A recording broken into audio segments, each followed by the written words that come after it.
பிரியமானவர்களே, கர்த்தராகிய இயேசு கிறிஸ்து இந்த பூமிக்கு வந்ததின் நோக்கம் உங்களையும் என்னையும் பாவத்திலிருந்து அக்கிரமத்திலிருந்து விடுவிக்கும்படியா. யாருக்காகவோ அவர் மரித்திருக்கலாம், யாருக்காகவோ அவர் செத்திருக்கலாம். அநேக ஜனங்கள் சொல்லிக் கொண்டிருக்கிறார்கள் இன்னைக்கு. யாருக்காக மரித்தாரோ? எங்கேயோ பிறந்தார், எங்கேயோ வளர்ந்தார்.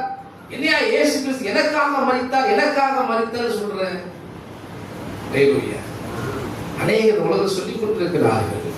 ஆனால் இயேசு கிறிஸ்து உனக்காகவும் எனக்காகவும், உன் பாவத்திற்காகவும் என் பாவத்திற்காகவும், இந்த உலகத்துடைய சகல மனிதரின் பாவத்திற்காகவும் மரித்தார்.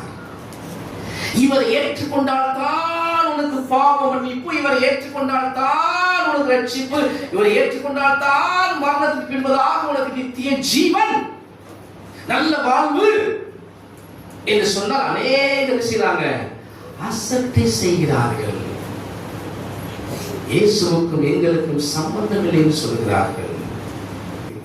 இயேசு கிறிஸ்துவை நிராகரிக்கிறவர்கள், இயேசு கிறிஸ்துவை ஏற்றுக்கொள்ளாமல் அவரை அசட்டை செய்கிறவர்கள், ஒரு நாள் வரும் அவரை கண்டு புலம்புவார்கள். அவரை கண்டு செய்வாங்க, புலம்புவார்கள். ஆகா, இவரைத்தானையா நம்ம குறித்து கேள்விப்பட்டோம், இவரைத்தானே பிரசங்கம் பண்ணி கொண்டிருந்தார்கள், இவரைத்தானே சொல்லிக் கொண்டிருந்தார்கள்.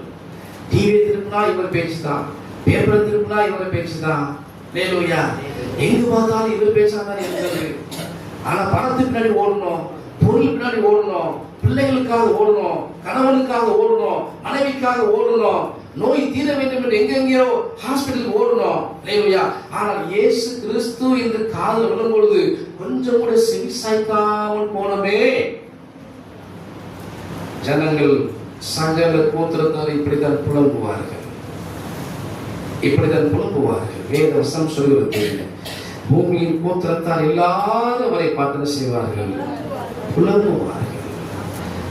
இயேசு கிறிஸ்துவின் சிலுவை பாடுகளை ஏற்றுக்கொண்டு, சிலுவை பாடுகளை விசுவாசித்து, சிலுவை பாடுகளை விசுவாசித்து அவரை யார் சொந்த இரட்சகராய் ஏற்றுக்கொள்கிறார்களோ, ஹல்லேலூயா, அவர்கள் நித்திய ஜீவனுக்குள் பிரவேசிப்பார்கள், பரலோகத்திற்கு பிரவேசிப்பார்கள், நரகத்திற்கு செல்ல மாட்டார்கள்.